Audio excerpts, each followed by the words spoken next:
I'm home for the holidays, and I have a very special guest for this episode of Wide Open. And you don't want to miss it. High five.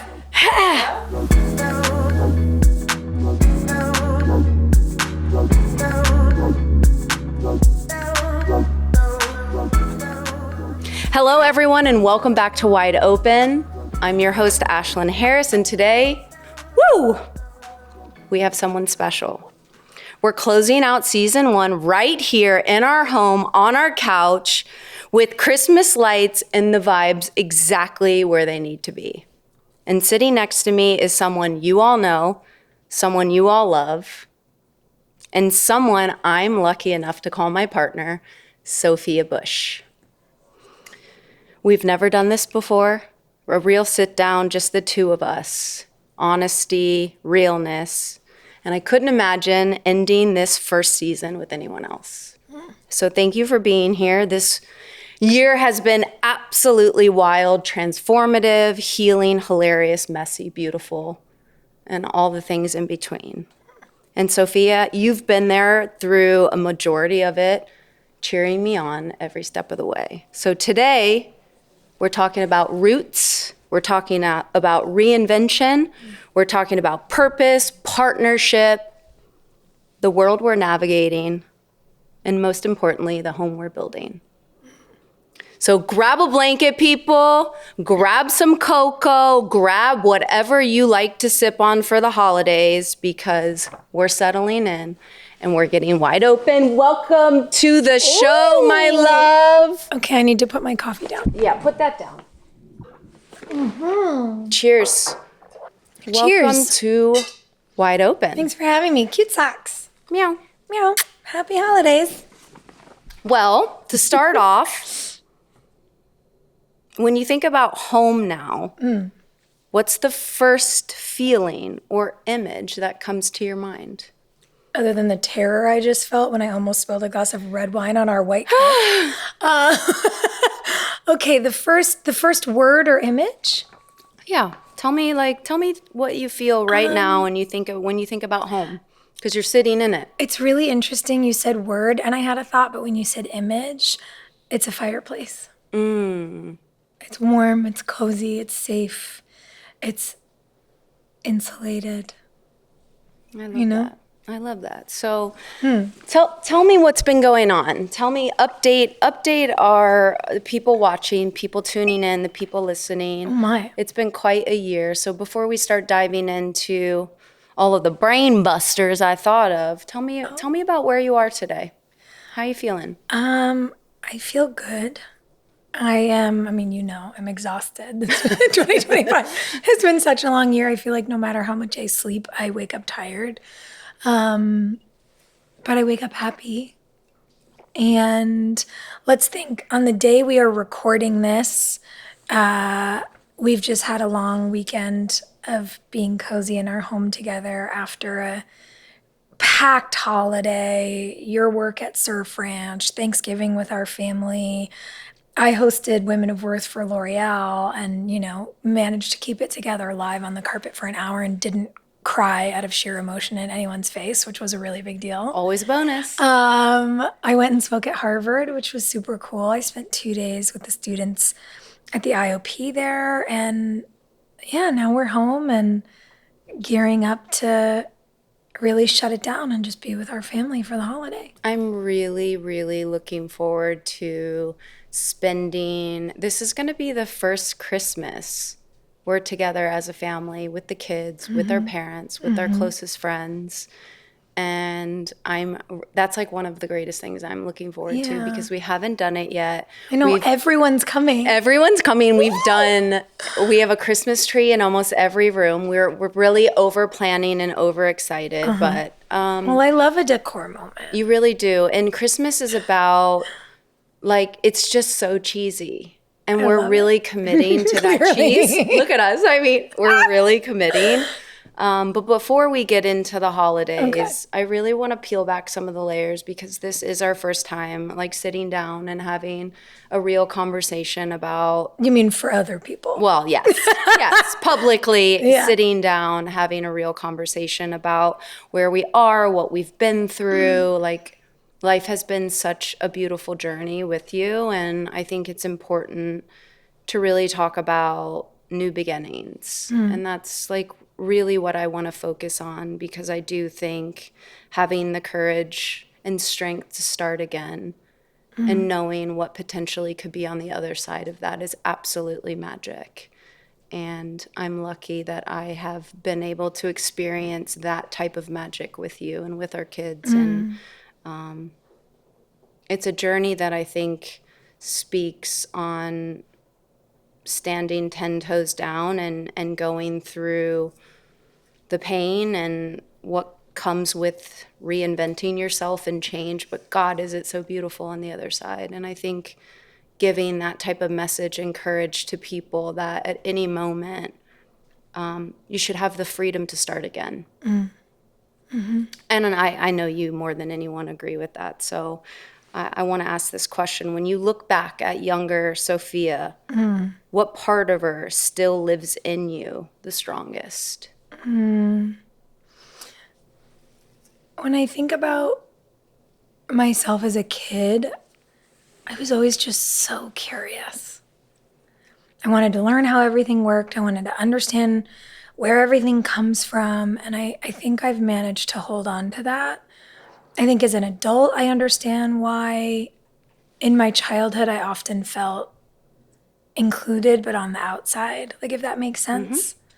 I know my brain works a little bit differently. And, maybe things that I'm sensitive to, other people aren't. I think it's actually why community-based, fill in the blank, systems organizing anything, care matters the most, because it lets everybody come to the table with their sort of best skill set, and then together you build something that's really holistic and considered.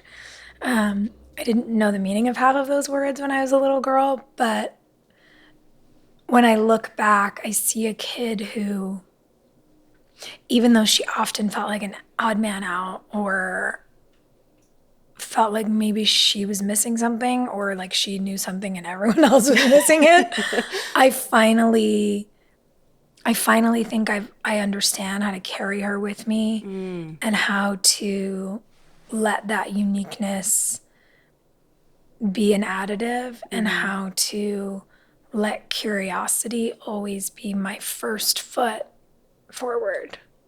That's great. And I really feel that. And you know what I love most about you saying that is your ability to give that to the kids. You guys really are so, your imagination and your ability just to play and be so spontaneous and so creative with them. I think as someone who's been a professional athlete and so structured that I've lost a little bit of that being like curious. The children and you have really ignited that back into my life, and we play so much now, and it's so fun. And I love that gets transferred down to them, because it is really such a magical time to have a 3 and 4-year-old when they're walking around having conversations with God knows who and wanting to put stages together so they could perform. Like their imagination, they're so curious about everything, and we're teaching them to keep asking questions. Yeah. I think it's really interesting, though, that you say that you think I give that to the kids, because I've learned so much of that from you. Like, yes, there's nobody better to read books to them than me, because I'll do every voice, obviously, and like I'll make it a full Pixar movie before bed every night. But something that I really am so amazed with as an observer and as your partner is that you can take any situation and flip it to fun. You make learning lessons fun. You make risk filled with reward for them. You know, you are much more regimented as a person than I am. I'm very used to having to go with the flow and like making it work no matter what. And you're like, I get up at this time and I eat this thing and it does this for my body. And then I do this at this time. And then I'm like, what? Nobody's ever asked me like how my body felt or like if I was okay at work. And you were learned to like really take that seriously and to feed yourself and care for yourself in a way that's so amazing. So like I'm learning a lot from you, but I also think it's incredible, like, and the asterisk of what I'm about to say is obviously toddlers are not rational. Obviously part of parenting is repeating lessons. They are genius and creative and so fun and so smart. And when something triggers a toddler's brain for a meltdown, no rationality is going to stop the meltdown. And I don't always know what to do with that because I'm like, but here are the facts. How are we not going to fix based on reality? And you'll just flip it into something. And this thing that has made them lose their minds, suddenly they're laughing. And it's been this really cool experience for me in learning to co-parent with you because the things I'm inherently good at, they love. And the things I inherently didn't understand, I've learned to bring what I'm good at into. So to go, oh, we're having a meltdown about the one orange crayon that snapped in half. Well, you snapped it in half, but you don't seem to care that you snapped it in half. You care that it's broken. Yep. Like, we turn it into a game. Yeah. And nobody's better at an improv game than me. But I no. didn't know that until I witnessed you do it. And I got to watch you do this thing that for all your achievements, everything you've won, all the records that like, you know, you set and all of the things that a person would write as your most impressive traits first. I'm like, no, she's a literal magician of a parent. Like that's top tier for me. And so you've given me, as an example, you've really given me tools to play as a grown-up in ways I don't think I'd ever given myself permission to. So now we're parenting these kids, and while we're doing it, we're reparenting ourselves. Yes. Like my inner child is like, I always wanted this. She was like a serious little kid who became an adult very early and never looked back. And I feel like I'm having a second childhood in a way because of the kids and you. That's beautiful, and it perfectly segues into this important question I want to ask you. Speaking of our childhood and being young and raising very young kids, what is something you've outgrown that you're really proud of letting go? I'm working on it, but I am less concerned with other people's opinions first. Of course, I'm human, and it matters, and we all want to be liked. We want to be known. We want to be seen truthfully, which is really hard when you've been in the public eye and you've been commodified as a thing, and maybe something that you could be cast as or written about as is more beneficial to other people and their bottom line in their pocket. So they'll run with it even if it isn't authentic. That's a painful kind of dissonance as a person. Especially as a person who's like very obsessed with truth and justice, for better or worse, like maybe a little insanely so. But yeah, I'm really learning to say, yes, for better or worse, my life is in this sphere. Do what you want in the sphere. The sphere isn't real. The whole thing is an illusion. And I actually can prioritize me and my family, me and my humans, me and the people who know the whole truth of a fully human life. I don't have to worry about the noise so much. And it feels really good to have less of that noise in my day-to-day. And it's taken a lot of really hard work to get there. And I think it takes time, because what I do know is when you listen to women, you know, Hollywood Reporter just had, you know, L'Oreal had Women of Worth, Hollywood Reporter did, and what what was a common theme for me is these women who are now approaching their 50s, 60s, 70s, even 80s. They're very frank, and they're just like, it's the greatest era of our life because we genuinely don't give a fuck anymore, because we're living this for ourselves, not for the approval of other people. A, we don't know, B, we'll never meet, who don't impact our bottom line. And being able to release that as a woman is hard to do. Oh my It God, it's really so is. hard. Because like I would love to be able to sit here and say the same thing, but you know, things do penetrate, life does happen, things are hard, but Yeah. I think it is a work in progress. Hey, see what I did there? That's a nice little plug for my podcast. See what I did there? Yeah. But it with is. that, you know, people know parts of your story, but they don't know the entirety or wholeness of what it is. And I'm curious what chapter you're ready to close and what chapter you're excited to open moving into 2026. Yeah. There are things, the way I visualize it is almost like cleaning out a storage unit. You love a storage I unit. love a storage unit. I'm a little bit of I'm a squirrel. Tell the listeners and people Okay. watching how many storage. No. We like to collect things. Good. We collect things. I've Things. also I've spent 20 years of my adult life living spread across 2 states. And you kind of accumulate. I have never met someone with so many old things. My tchotchkes and You treasures. love a tchotchke. My tchotchkes and treasures. You call it. Trinkets and trash. There we go. We're really working on it. Someday I'm gonna open a shop and it's gonna be Get it so all out lit. gladly. Yeah, like that'll be one of my next phases for sure.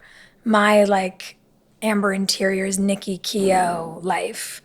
I don't even remember what the question was. Oh, geez, here we go. The metaphor. I'm back.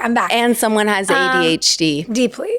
So when you talk about stuff you want to leave behind, it's kind of like when you're moving and you think it's done, like the house is empty or the storage unit's empty, and then you go back in for one more sweep and you're like, fuck, there's 4 more boxes. There's like random magazine pages on the floor. Also, I have to sweep this out. I like can't leave it looking like this for somebody else. Like, what is that random thing in the corner? Hopefully it's a dust bunny. Maybe it's like a dead rat. Nobody knows. Like the work I think we do to process things, to move them out of our psyche, out of our bodies is never really over. And I feel like, not to go so woo-woo, but I also think at this point, like, yes, the internet can be trash and the algorithm is obviously garbage, but sometimes I feel like maybe it's showing me something over and over for a reason.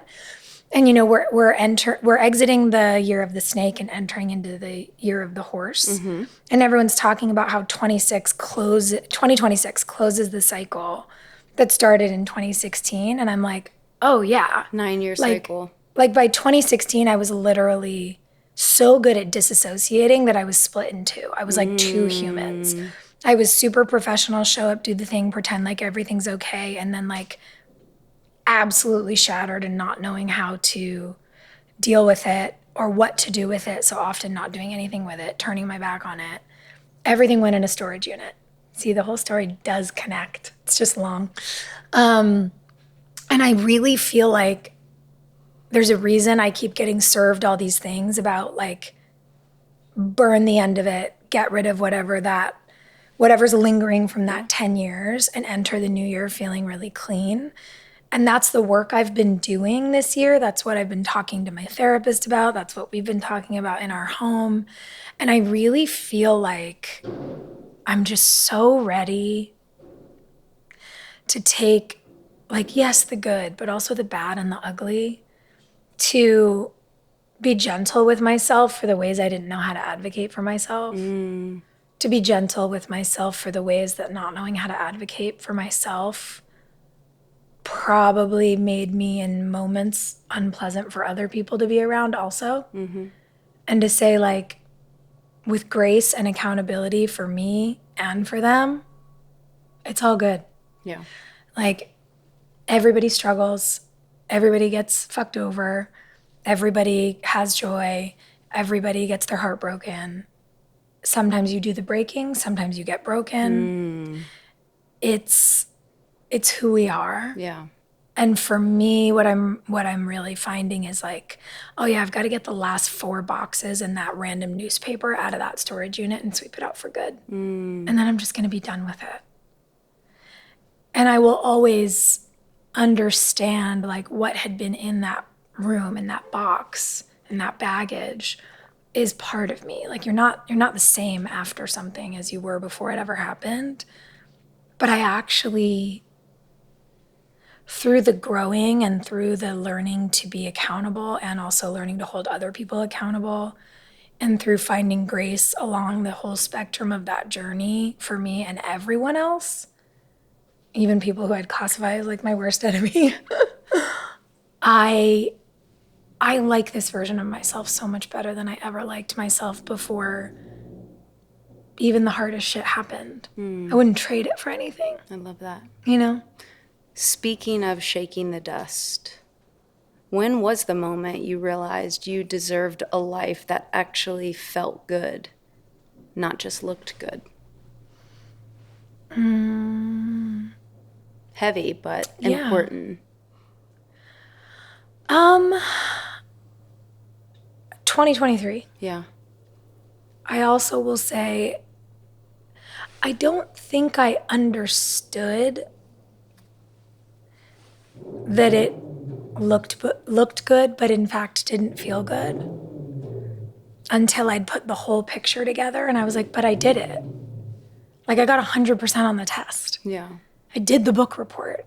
I did every ounce of homework. I did every ounce of compromise. I did every ounce of coaching. I did every ounce of therapy. I didn't know it didn't feel good until I did it. And it didn't feel good. Yeah. And I'm really grateful for the absolute certainty that doing it, literally doing every step, literally answering every question, literally putting every piece of the pie together and then realizing, yes, it's whole but hollow. I would not have known that and been so sure had I not tried my best. You know, people will say, well, why do this? Why do that? Why get married? Why have another kid? Why?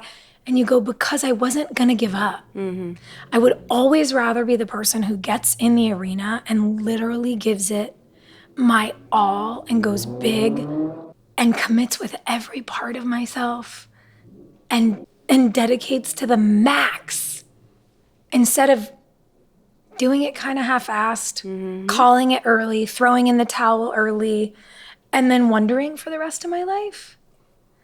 And I don't know, I maybe it would be great to learn faster.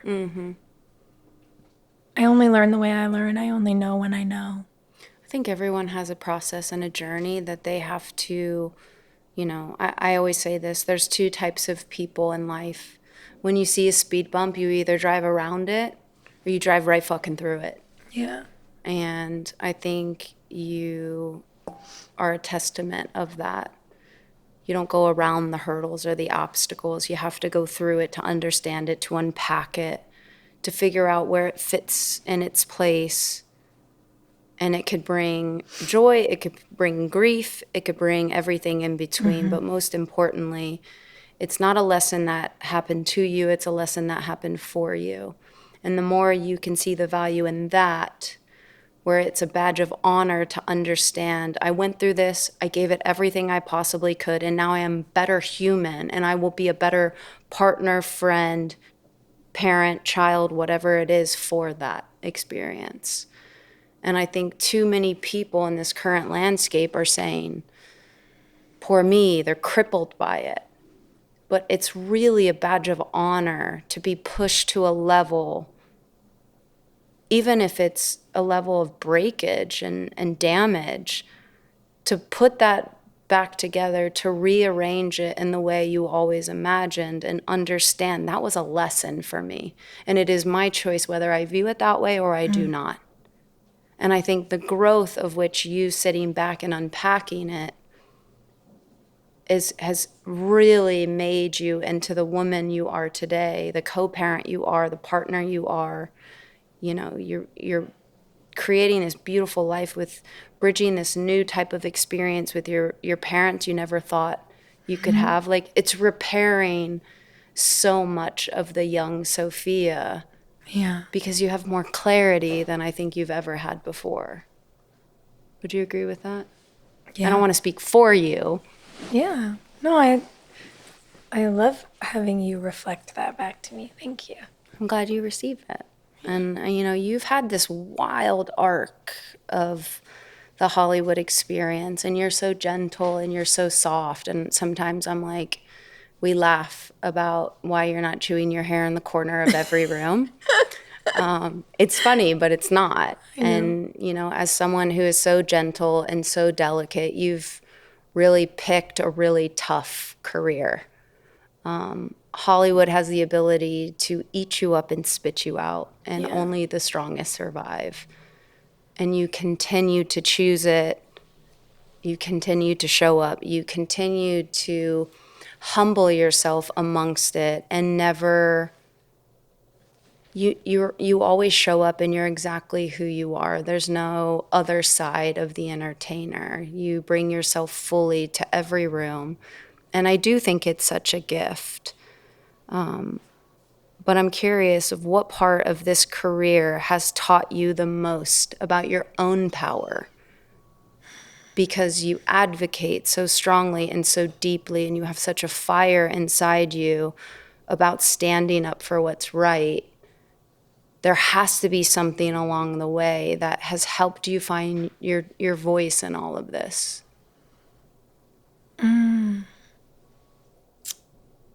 I think finding my voice for us, for our community, for women, for anyone who's ever been subjugated or oppressed, like for community organizing, that is a no-brainer to me. That is so easy for me. That just comes out. You know, it's funny that you say, I don't know if you said tender or gentle when you started. Maybe you said gentle. Same. We'll rewind the tape and see. But someone said that to me. So I spoke at the Kennedy School on Wednesday night. Like, it's a big deal, and, you know, following in the footsteps of some of my heroes. And that's recorded for posterity. But then on Thursday, I did a teaching session with those students. And I think there were like 150 students who came. It was great. And that whole thing's off the record, and it's supposed to be an hour, and we went for almost 2 hours. And a woman who's a fellow at a different department at Harvard came and said, when I'm angry about these things, I fly off the handle. I'm yelling. I'm so furious for me and for all the women. And you're so calm.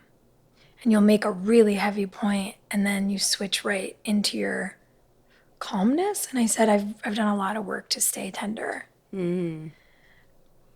I can jump to what the fuck, like yelling about policy, whatever, for people. And what I've learned is that when something happens to me, I often go mute. I get really quiet. I don't want to make anyone else uncomfortable. So I take the discomfort and I figure out how to deal with it later, and I figure out how to deal with it in the back. And what I've had to learn is that I actually need to meet in the middle with the two. And I need to give myself at least half of what I'm willing to give the world, because I too deserve to be stood up for. And interestingly, having to figure out how to own that has made me pull back some of the ways that it's so easy for me to get hot under the collar for community, because I have to recalibrate the amount of energy that goes into those things. Yeah. And so I think this place, this tone, this willingness to engage at a pace that is slowed down for me, who, you know, learned to walk in New York City and is always running 100 miles a minute. Jesus, I can't even keep up with her. Oh my God. Like, we had to have a whole talk about my airport speed, and I'm really working on it, because you'll lose me in a crowd. that's where I think that comes from. And I think that's always been really authentic to myself, but I think I had to put those halves of myself that I learned to split into early in my 30s. I think I had to learn how to put them back together. And then I was able to be like, oh, this is my center. This feels nice. I chose tenderness after the intensity of 2022 and 2023. I chose tenderness as my word for 2024. And it did so much for me that I assigned it to 2025 as well. I picked one more because I felt like, why not? But I'm interested to see what our next 2 weeks, very isolated in the snow globe of our home, will lead to in terms of how we figure out what our words are for 2026. I love that. Yeah. And what does success look like to you now? Not to the world, not to the actor Sophia, but the Sophia when you peel back the layers. What does success look like to you? Success to me looks like listening to myself, listening to my family. I took, for the first time in 15 years, I took a year off of television production, and everyone was like, what are you doing? All my people were like, why would you do that? That's such a risk. All the haters were like, look at her, she's finally gonna be that washed up actress we accuse her of being. And I was like, you dumb cunts, I chose this. How lucky am I? Success, in terms of how the world defines it and in terms of what we as humans need, I think can be really different. I also think it's important to acknowledge, I'm analyzing success with a lot of privilege. Mm-hmm. I'm able to think about these things. I was able to take that time off. I didn't know I was taking that time off right before the industry went on strike for 2 years, but that's a different story. I have so enjoyed all the movies I've made over the last 2.5, whatever. I'm bad at the annual math. Years. I have loved focusing more on film and producing film. I am excited about the TV stuff. I love the podcast. Those are things people can name. But for me, it's what do I need and will I listen to it? So I don't define success by do I have a show on the air this year or not? Well, what's in development and do people know about it? I don't care what people know about. Did people see the movie or didn't they? Did I love making the movie? Did I love collaborating with my wonderful director, Jeff, with my wonderful team up in Canada on this recent one, working with Lauren? Did I love the experience? I define success as being in love with the experience, not so focused on the outcome. I'm defining success in terms of listening to myself. And when I look at my calendar for the day, am I saying, I have to do this, and I have this Zoom, and I have this other Zoom, and then I have a production meeting, and then I have to? Do I look at my calendar and say, today, I get to take 3 Zooms with 3 dope writers, do a production meeting. I'm so excited. Mm-hmm. I get to brave traffic, not only into the city, but back out to Brooklyn so we can go see the Liberty play. I get to. Yeah. I am so happy that I get to do this stuff. And that shift, have to, get to, for me is a marker of success that choosing to pay attention to is proving to be not only really fun, but really helpful to how I plan the future. Yeah. I love that. It's very you. And it's true. It's how we reframe it. When you talk about tying this in a bow, but how I am as a mom and meltdowns, it's always reframing how we see certain situations. And what this is telling me is it's not that I have to do this, it's I get to do this. Yeah. And it's a way we need to start reframing this world. What a privilege it is to wake up today to be able to do this. Right? What a joy it is to have another day. And I think what we have to come to terms with is tomorrow's not guaranteed. Yesterday's already done. We're living in the moment and in the present, and then that's literally all we have. Yeah, it's like, it's why I roll my eyes whenever I feel a cliche phrase like bubbling up and about to jump out of my mouth. But cliches are cliches because they're so true. Yep. And the idea that presence is the present, I used to roll my eyes like into the back of my head when I would hear somebody say that and be like, okay. But it's true. Like, to be in your day and enjoy it. I mean, I'm sitting here half so into our conversation and half laughing that there's a whole team of people here filming us do this, and you're in your thing. You're in the incredible part of yourself that I love to watch, like on panels or give speeches, where you're just so dialed in to your creativity and your message for people and your leadership skills, and you're so serious. And I'm like, oh my God. And then I hear myself talking the way I just spoke at a university that is a place I so admire. And I'm like, I'm being serious too. And it's like, it's how lucky are we that we get to do this? Because this morning we were like running around with music blasting, laughing, making breakfast. And now we're sitting here really being our like best selves for people. Cheers to that. Cheers, babe. It's so cute. It really is. And I think it's a great segue into our worlds colliding. Okay. Sports and entertainment. Yeah. You know, how do you think our worlds Yeah. in sport and entertainment collide in ways people actually don't expect? I guess I can't be sure about what people don't expect, right? I think one of the things that we all fall victim to is assuming everyone's working with the same set of information. That part. Kamala was just talking to us about this in Canada. Like, we assume everyone's got the same information. So I don't want to assume.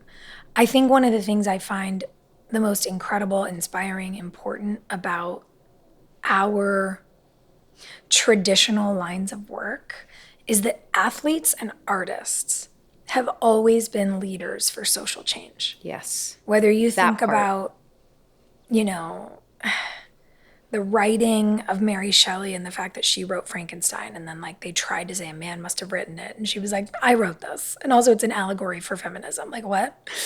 When you think about Jackie Robinson and what he did, when you think about, you know, the artists who risked their lives to go and play blues music in the South, like, artists and athletes have changed culture, representation. They have stood up and said, this is wrong.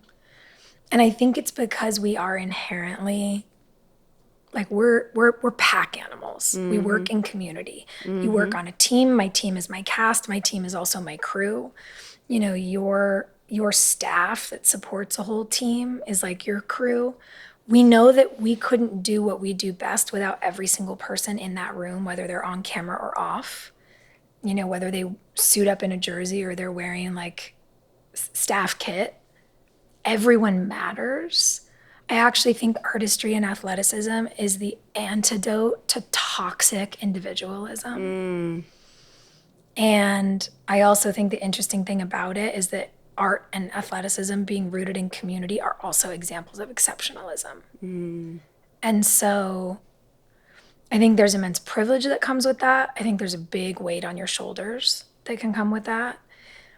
And I think there is also a danger of learning to perform at all costs that can make you abandon yourself, because you have to. Yep. It doesn't matter if you've had a death in the family, you got to get on the field and you got to be on set when they call action. It doesn't matter if you've gotten the most horrific news or just had the most horrific thing happen to you, you have to keep going. It doesn't matter. You learn that you don't matter. The show must go on. Yes. And so weirdly out in the world, people assume if you're a professional athlete or you're an actor that you think the world revolves around you. Literally, we're taught that we do not matter at all. At all. And so, interestingly enough, our relationship, the way we're so similar, but also we were trained so differently. Like you were trained to respect your body. I was trained to like abandon mine at all costs. We both learned to perform at all costs. And it's really hard to shut that off when you go home. It bleeds into everything, and I think that's what people... And you don't even know it. People don't know. We don't even know it. But that's what I mean. Yeah. You don't know it. You don't know that you are not feeling your feelings. You don't know that you haven't been in your body sometimes for years. Like, I didn't know it until I did like a pretty deep, week-long experience of trauma therapy. And people have heard of like on-site, Hoffman Institute, like all these places. And I realized like, oh, I don't live below my collarbones. And when I started trying to think about how long I'd felt life from here and how long it had been since I'd felt all the way to my feet, the last time I could really guarantee it, once that sentence came out of my mouth, I could identify a time 8 years prior. Wow. And I was like, oh. We got some work to do. We have some work to do. Mm-hmm. And so Agreed. I think there's a gift of artistry and athleticism out in the world, but the gift of the intersection of artistry and athleticism in our house, in our relationship, is something I don't know that I have the words for. It's been the most transformative, permission-granting, illuminating, thoughtful thing in my life. And it's kind of crazy to me because, like, that's how we met. Mm-hmm. Activism. Like, early days of what y'all were doing as our national team. Time's Up, Me Yes. Too, like movement, all of it. all of it. Like the way y'all rode for us when the 300 of us published the Me Too letter, the Time's Up letter, in the following in the footsteps of Tarana Burke, and then when y'all sued US FIFA, soccer. US US soccer, soccer. sorry. I should know that. We were watching FIFA this morning. I was rolling my eyes at them. My brain just did a little oopsie. Participation trophies, get the fuck out of here. Anyway, when y'all sued US soccer, it was like the most obvious thing for me to say to all of the women in my industry, by the way, all of us fans of your industry, like, circle up, ladies, we ride at dawn, it's time to go. And so it's so funny how many years we spent connected on that front before the completely unexpected, like, couldn't have predicted it if you paid me, happened. And like now I look back and go, oh my God, whoa. Like maybe that was our version of invisible string theory. The universe kept being like, know each other. And then like one day you're gonna know why you've known each other for so long. It was crazy. And it's like when it clicks, it clicks. But I think... I always say that. I'm like, I don't know how without sounding like an idiot to say, I just didn't see it until I saw it. And then I saw it, and then I was like, oh boy. Oh boy. And I think I walked around my house and said that to myself for like 2 straight weeks. I know you're laughing because you heard the story. Because my friends were like, we didn't know what was going on with her. She was like walking around like Rain Man talking to herself. And I was like, something is in my brain. Houston, we have a problem. Well, or Houston, we have like, I've won the emotional lottery. But this might be complicated in terms of what I know and what the world knows. But we don't need to talk about that. What people don't understand is having the courage, having the strength to come forward and talk about the abuse that a lot of women in Hollywood suffered. The Me Too Time's Up movement happened in the NWSL. There was a lot of abuse that came forward about NWSL, USA Gymnastics, so everywhere. Much of women's sports, because of lack of guardrails, lack of funding, lack of resources, lack thereof. We put a lot of women in a really compromised situation.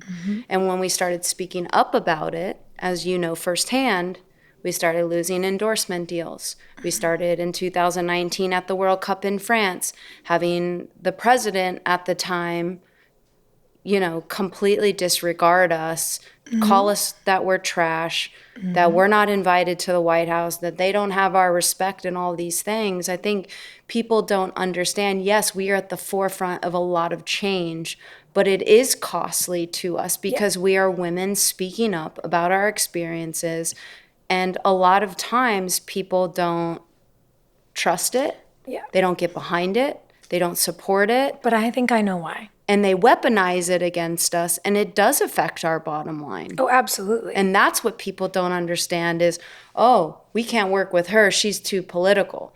Oh, she's got a big voice. Or, oh, she checks these boxes and she doesn't fall in line. And it's that. Yes. Oh, she's riskier to hire because when something goes wrong, she'll say something. Yes. When someone gets assaulted, she'll report it. Yes. When somebody does something inappropriate, she won't look at the floor. Correct. And I think that's what people don't understand is part of the risk. I think people get in certain ways, like, yeah, it's scary to report.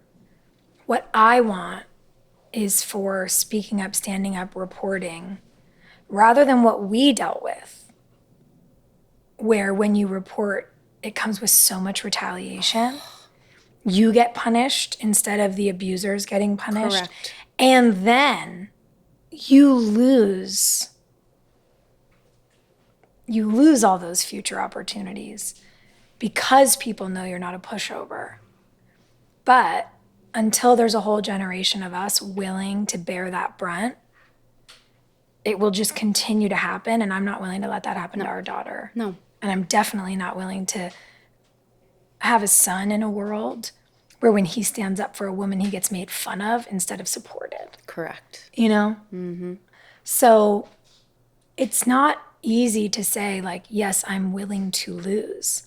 I'm willing to lose this endorsement. I'm willing to put myself in a much more insecure position. But I don't think I could sleep at night if I didn't. Yeah, and I think you have so much fire in you for justice. Mm-hmm. And people see that. You're constantly posting, you're constantly speaking on the right side of history and change. What's the quiet side of your activism that no one sees? I mean, that's the all-day stuff.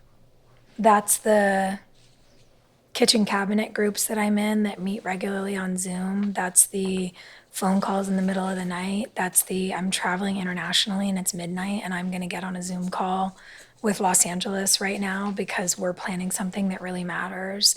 It's the underground group advocacy, the group chats, the signal chats. No war plans in ours. The showing up for things that nobody sees. It's all the stuff that happens off camera. It's the vetting. It's the, being lucky enough to be asked to join in rooms where a lot of women like me or you aren't being asked to join because they've proven to not be so trustworthy. Yeah. For women of color or for trans women, the places that I get to show up and listen and then figure out how on the sliding scale of privilege we can weaponize ours for good. Mm-hmm. Who can we jump in front of at a protest because my body is slightly less at risk than theirs? Who can we stand next to so that instead of 10 people showing up at a town hall, 1,000 people show up at a town hall? That's community care for me, and that's often very quiet. Nobody knows about that. They assume that what they see on Instagram is all there is. There is also a side that is quiet and is also dark. I think way, especially people like us who are queer, who are this administration is constantly attacking. Every day we, are losing people in our community to violence, to suicide, you name it. And I think there is crippling moments where it impacts you so greatly. It is hard for you to get out of bed. It is hard for you. I think that side people don't take into consideration of how much it penetrates who you are and your energy and your willingness to continue to show up and show up and show up and show up. How do you protect your heart while you're still in this fight?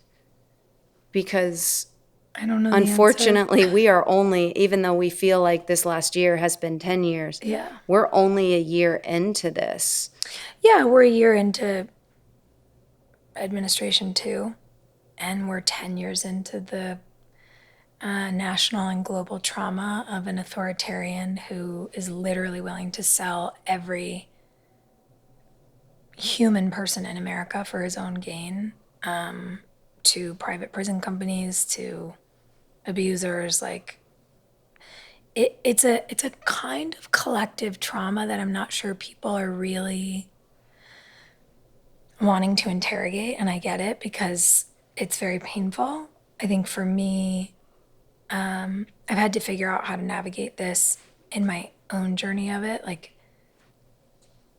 getting a CPTSD diagnosis in early 2018 was really hard for me because I was always like, no, but I can do it. I can handle it. I'll fight the guy. I'll do the thing. I'll get in front. And I didn't know how much in my own individual life that had taken a toll. And so now, years later doing the work and having the tools, I also know that a lot of the work I do, the activism, the advocacy, triggers those very real internal responses. I know what it is when my body floods with so much anxiety because of so much adrenaline and so much fight or flight that I have like a physical experience of it. But what I know on top of how hard that all can be is that plenty of people have done this, that plenty of people have fought harder, that if Gloria Steinem and Audre Lorde did it, I'm not going to fucking quit. W. Kamau Bell, who's the journalist we love, and he's the best on all fronts, and his writing's really brilliant. He said recently on his Substack, he was like, yeah, when I want to give up, the ghost of Harriet Tubman walks up behind me and smacks me across the back of the head. Yep. Like, who am I to say I'm going to quit? Yeah. And I think those lessons are really important. And so I don't know how to do it well. I don't know that I know how to do it in a way that is balanced necessarily, but I don't know how to stop. And I'm not going to. And our kids and our friends' kids and everyone's kids, our neighbors' kids that we know and we don't, deserve better. And when I think about the shit my grandparents fought through and the shit my parents fought through, I'm not going to let ours be the generation that gives up on it. Especially not to some guy who's literally copy pasting Hitler speeches like he's original. It's like, so you're totally unoriginal and just a total bigot. Like, you don't get to win. No. There was an author who wrote this, and I'm sorry that I can't remember who it was, but it was Emma Thompson reading her writing that sticks in my brain, and I hear it in her voice. And she's like, I always knew one day we'd watch the world burn. I just didn't know the people doing the burning would be such losers. It's like, yeah, we're not losing to the losers. No, we're not. No, we're not. And I think we're not. I think the important part here for people watching and listening is, and what we've been learning in real time, is boundaries. Yeah. We have to have strong boundaries to not let the injustice of what we're all experiencing, especially, being a queer woman raising a Black and brown children, children in this landscape, boundaries are so key. And what happens outside of the home, we do not let penetrate inside of it. And like, we do the work, we do the fight, we do the things. But I do think boundaries are something I'm very set in my ways about, that you're learning for the first time a little bit at 43. Yeah, because boundaries in my industry have always been equated to entitlement and undeserved privilege, and how dare you, and who do you think you are? And what I realized is that that's all the language of the abuser or the oppressor that makes you think you're not allowed to ask for more. Mm-hmm. And it's like, well, it's not a big deal to ask not to get groped by my boss. I am entitled to ask that. I should be entitled to say, I'm so sick, I'm in the hospital. No, you can't send someone in here to forcibly remove me from a hospital bed and bring me back to work, because it's better for your schedule. You know? Yeah. And those were just simply things I didn't understand when I was, I don't want to say younger, I want to say like newer to the working world, so desperate to be good, so desperate to be like a good worker, a good soldier, you know? And I think one of the most important things we can do when we stay in the fight and we pass the baton in the relay of activists when we need to, because the only way we get through this is together. I think it's also really important to know, like, not just what we're fighting for so we keep fighting, but what we're fighting for so that we return to joy. Because joy is fuel. Delight is fuel. When we've had a crazy day with the Human Rights Campaign, or something insane has happened in the Supreme Court, and we come home to a 3 and a 4-year-old, they want to party. They want to dance. Party. They want to make art. They want to do dress up. They want to read books and voices. And the greatest thing we can do is to continue to give that to them. And then as they age, when it's appropriate, share with them the knowledge of what society is and what it can be, of what they can build it into, of what they might encounter, but what they also deserve. And I think I just am excited for our generation of advocates and activists to be parenting, because of the amount of, not to fully nerd out, but you know, you look at your face. I know it. Like the white papers we get to read, the psychology we understand, the research we have on child development, all the shit our parents didn't have. Like they were building the plane as they flew it with us. Mm-hmm. We are kind of, but like it's halfway done. And I think we're kind of the first generation that has that much information at our fingertips. And I'm really excited to see whether it's Sloan, Ocean, August, Frankie, like all these babies grow up. They're going to be the coolest teenagers. Like, oh my God, I can't wait to have conversations with them on this couch. I agree. Honey, these aren't rapid, fast answers. I know I'm long-winded, which I think, judging by the looks on all your producers' faces, means we're going to have to stop here and come back for part 2. No one is surprised. Nope. Part 2.